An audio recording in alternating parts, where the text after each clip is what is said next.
بسم الله الرحمن الرحيم waxaan joognaa Accra caasimadda Ghana waxa halkan ka dhacayo shir sanadle ah waxa la yiraahdaa shirkan Republic anagoo Soomaali waxaan ku joognaa aniga iyo saaxiibkay Faris oo isagana ka yimaada Soomaaliya labadeena Soomaaliya matalaynaa shirkani waa shir sanadle ah inta badan waxa looga hadlaa qodobada yaani adduunka muhiimka u ah sida horumarada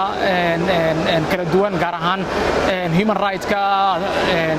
dhaqaalaha teknolojiyada dhaqanka siyaasadda ilaa iyo boqolaal qof isugu imaada waan la kala doodaa anaga doodayna shalay ahayd oo Soomaaliyan ka hadlaynay waxaan ka hadlaynay horumarka Soomaaliya ka gaartay xagga dhaqaalaha iyo teknolojiyada gaar ahaan adeegga mobilada iyo sida loo isticmaalo runtii shirkani waa aad iyo aad buuxiis u leeyahay waana meelo Soomaaliya muddo ka maqnaan jireen haddana inay imaadaan aad iyo aad muhiim ugu tahay anigu shalay waxaan ka qayb galay panel aan ku matalayay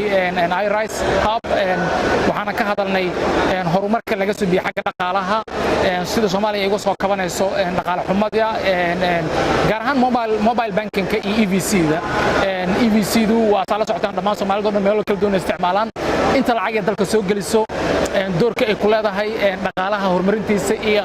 dhammaan kaabayaasha dhaqaalaha kale sidoo kale waxaan ka hadalnay horumarka Soomaaliya ay ka soo binayso xagga horumarinta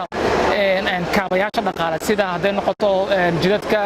haday noqoto airportada haday noqoto dekadaha haday noqoto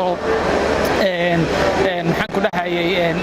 dhammaan waxa la wixii hay'ado institutions ku saabsan oo dhaqaale ah marka runtii aad iyo aad u xiiso badnaay waxaan rajaynayaa hadduu Ilaahay yiraahdo in sanad soo socdo Soomaali kala duwan oo naga aan ahayn inay ka soo qayb galaan si loo keeno codka Soomaaliya oo ka maqnaa muddo badan meel aad waxaan ugu faraxsanahay nin dhalinyaro oo Soomaali ah oo saaxiibanahay oo halkaan isku baran inuu joogo asigana